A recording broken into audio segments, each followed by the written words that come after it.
Hello नमस्ते all fitness को Sarika hair स्वागत आहे तुमचं Sarika's life fitness food fun आणि फॅमिलीमध्ये। आजच्या या व्हिडिओमध्ये आपण पाहणार आहोत एक कॉमन आणि छोट्या प्रॉब्लेमबद्दल, आणि तो म्हणजे सतत थकवा येणं, आळस येणं, अंग जड वाटणं किंवा कुठलाही काम करण्यासाठी उत्साह न वाटणं। तर या सगळ्या गोष्टींची कारणं काय आहेत, यावरती करावे लागणारे छोटे छोटे उपाय कुठले आहेत, आहारामध्ये आपण कुठली कुठली काळजी घ्यायला पाहिजे, हे आपण सगळं सोप्या पद्धतीने समजावून घेणार आहोत। तुम्हालाही जर असा त्रास होत असेल तर आजचा व्हिडिओ तुमच्यासाठी युजफुल आणि इन्फॉर्मेटिव्ह असणार आहे, तर शेवटपर्यंत हा व्हिडिओ नक्की पहा। चॅनलवरती नवीन असाल तर पटकन सबस्क्राइब करा आणि बेल आयकॉन प्रेस करा की तुम्हाला अशा सगळ्या माहितीपूर्ण व्हिडिओचं नोटिफिकेशन मिळेल। चला तर सुरुवात करूयात आजच्या व्हिडिओला। आपली एनर्जी लेवल कमी होणं किंवा सतत येणारा थकवा हा एक खूप कॉमन प्रॉब्लेम आहे आणि याच्याकडे सतत दुर्लक्ष केलं जातं। त्यामुळे आपण सगळ्यात आधी पाहूयात की याची कारणं कुठली आहेत। नंबर 1 आणि सगळ्यात पहिलं महत्त्वाचं कारण म्हणजे पूर्ण झोप न होणं किंवा पुअर क्वालिटी स्लीप। जेव्हा तुमची झोप व्यवस्थित पूर्ण होत नाही तेव्हा मग दिवसभर आळस येणं किंवा अंग जड वाटणं, अनुत्साह वाटणं, तर हे सिम्पटम्स जाणवतात। आपल्या शरीराचं स्वतःचं असं एक अंतर्गत सायकल आहे आणि झोप जेव्हा पूर्ण होत नाही किंवा क्वालिटी स्लीप मिळत नाही तेव्हा हे सायकल डिस्टर्ब होतं आणि आपल्याला दिवसभर आळस येणं, अनुत्साही वाटणं, अंग जड होणं, तर हे जाणवायला लागतं। आता पाहूयात नंबर 2 दुसरं महत्त्वाचं कारण, आणि ते म्हणजे डिहायड्रेशन, शरीरातील कमी झालेलं पाण्याचं प्रमाण। पाणी हा आपल्या शरीरासाठी एक खूप महत्त्वाचा घटक आहे। पाणी आपल्या शरीरातील जे टॉक्झिन्स आहेत हे बाहेर टाकण्याचं काम करतं। शिवाय आपल्या शरीरातील प्रत्येक पेशीपर्यंत जे न्यूट्रियन्ट्स आणि पोषक घटक आहेत तर ते पोहोचवण्याचं काम करते। याच्यामध्ये पाण्याचा महत्त्वाचा रोल असतो।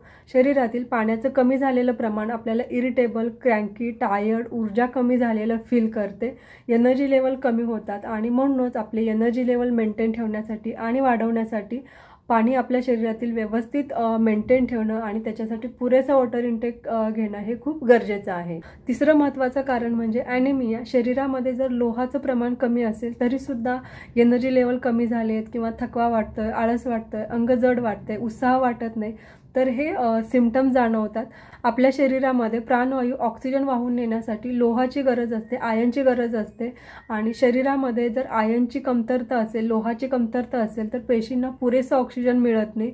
अजून एक, ज्या स्त्रियांना पिरियड्समध्ये जास्त ब्लिडिंग होते तर त्यांच्यामध्येही ही लक्षणं दिसून येतात ॲनिमियाची। किंवा जे पुरुष किंवा स्त्रिया आपल्या आहारामध्ये आयनयुक्त प्रमाण किंवा लोहयुक्त पदार्थांचं सेवन हे करत नाहीत किंवा खूप कमी प्रमाणामध्ये करतात तर त्यांच्यामध्ये हे सिम्पटम्स दिसून येतात। जर तुम्हाला ॲनिमियाचा प्रॉब्लेम असेल तर आहारामध्ये आयनयुक्त पदार्थ जसं की डार्क ग्रीन व्हेजिटेबल्स, बीटरूट असेल किंवा सीड्स आणि नट्स, तर असे आयनयुक्त पदार्थांचा तुम्ही तुमच्या आहारामध्ये समावेश करू शकता।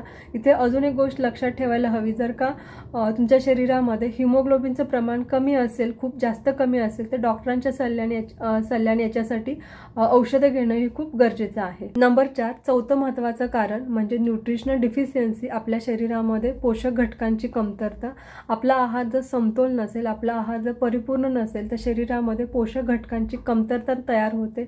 याला डाएट फटीग असंही म्हणतात। आपल्या आहारात संपूर्ण धान्यांचा समावेश असायला हवा, जसं की carbohydrate, protein, vitamins, minerals, fibre हे आपल्या आहारामध्ये असायला हवेत। फळे आणि भाज्या, नट्स आणि सीड्स हे आपल्या आहारामध्ये नियमित असायला हवं, याचा आपल्या आहारामध्ये समावेश असायला हवा। न्यूट्रिशन पोषक घटकांच्या कमतरतेमुळे बरेचसे त्रास निर्माण होतात, जसं की iron deficiency, calcium deficiency, vitamin B deficiency, तर हेही दिसून येते। नंबर 5 पाचवं महत्त्वाचं कारण, आणि ते म्हणजे अंडरलाईन मेडिकल कंडिशन। म्हणजे तुम्हाला कुठल्या प्रकारचे आजार असतील तर त्याच्यामुळे सुद्धा आपल्याला अंग जड होणं, आळस येणं किंवा एनर्जी लेवल कमी वाटणं, थकवा वाटणं हे जाणवू शकतं। याच्यामध्ये थायरॉईडसारखे आजार येऊ शकतात, हार्मोनल इश्यूज असणं किंवा अंडरवेट असणं, ओव्हरवेट असणं, अँझायटी, डिप्रेशन किंवा सिव्हिअर लेवल मेंटेन स्ट्रेस, म्हणजे जास्त प्रमाणातला मानसिक ताण असेल तर त्याच्यामुळे सुद्धा ही लक्षणं आपल्याला जाणवू शकतात। आता ही सगळी झाली याची कारणं। आता आपण पाहूया 7 छोटे छोटे असे कुठले उपाय आहेत की जे तुम्ही इझिली आणि प्रत्येकजण करू शकते। नंबर 1 म्हणजे भरपूर पाणी पिणं। भरपूर पुरेसं पाणी पिल्यामुळे आपल्या शरीरातील इलेक्ट्रोलाइट बॅलन्स हा व्यवस्थित राहतो आणि त्याच्यामुळे शरीरातील जे एनर्जी लेवल आहे त्या व्यवस्थित राहतात आणि आपल्याला एनर्जेटिक वाटायला, एनर्जी लेवल मेंटेन राहायला, इम्प्रूव्ह व्हायला मदत होते. नंबर 2 म्हणजे भरपूर सूर्यप्रकाश घेणे. दिवसभरामधून कमीत कमी 20 मिनिटे तरी आपल्या शरीरावरती सूर्यप्रकाश पडेल याची काळजी घ्यायची. आपल्याला जे व्हिटॅमिन डी आहे हे सूर्यप्रकाशापासून चांगल्या प्रमाणामध्ये मिळते आणि व्हिटॅमिन डी ची जर का अशी कमतरता असेल तर त्याच्यामुळे आपल्याला मसल पेन किंवा मसल फटीग, मसल विकनेस हे जाणवते.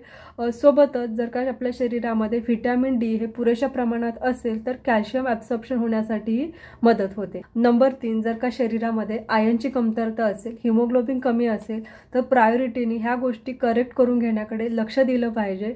सोबतच आहारामध्ये सांगितल्याप्रमाणे तुम्ही बदल करायला हवेत आणि याच्यासोबत डॉक्टरांचाही सल्ला घ्यायला हवा. नंबर 4 आणि ते म्हणजे एक्झरसाइज करणे. एक्झरसाइज हे आपल्याला दिवसभर खूप उत्साही आणि फ्रेश ठेवण्यासाठी मदत करते. एक्झरसाइज हा फक्त ओव्हरवेट लोकांनीच करायला पाहिजे असं नाही, तर ओव्हरवेट आणि अंडरवेट अशा दोन्ही लोकांनी करायला पाहिजे की ज्याच्यामुळे आपलं मसल मास डेव्हलप आणि मेंटेन राहायला मदत होते. दररोज नियमितपणे अगदी 15 ते 30 मिनिटांचा व्यायाम करणं सुद्धा आपलं वेट मेंटेन ठेवण्यासाठी आणि ओव्हरऑल हेल्थ इम्प्रूव्ह करण्यासाठी खूप फायदेशीर आहे की ज्याच्यामुळे आपला स्टॅमिना सुधारतो, रक्तप्रवाह व्यवस्थित राहतो, दिवसभराचा आपला मूड आणि उत्साह व्यवस्थित राहतो. नंबर 5 आणि ते म्हणजे जर का तुम्हाला रात्री व्यवस्थित झोप होत नसेल, रात्रीची पूर्ण झोप होत नसेल आणि जर तुम्ही दुपारी झोपत असाल तर दुपारची झोप हे पूर्णपणे अवॉइड करायला हवी.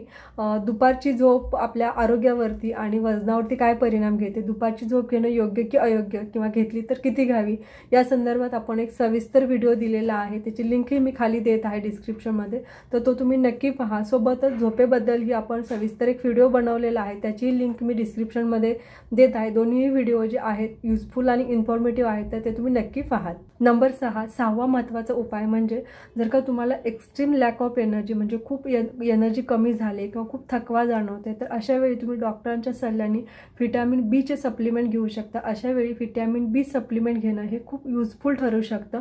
व्हिटॅमिन बीचा जो ग्रुप आहे हा आपल्या शरीरातील नर्वस सिस्टीमवरती खूप चांगल्या प्रकारे काम करत असतो. सोबतच आपल्या शरीरातील एनर्जी प्रोडक्शन प्रोसेसमधला हा एक महत्त्वाचा घटक आहे. नंबर 7 महत्त्वाचा उपाय म्हणजे आपण अशा वेळी आपल्या आहारामध्ये कुठले कुठले पदार्थ घेऊ शकतो.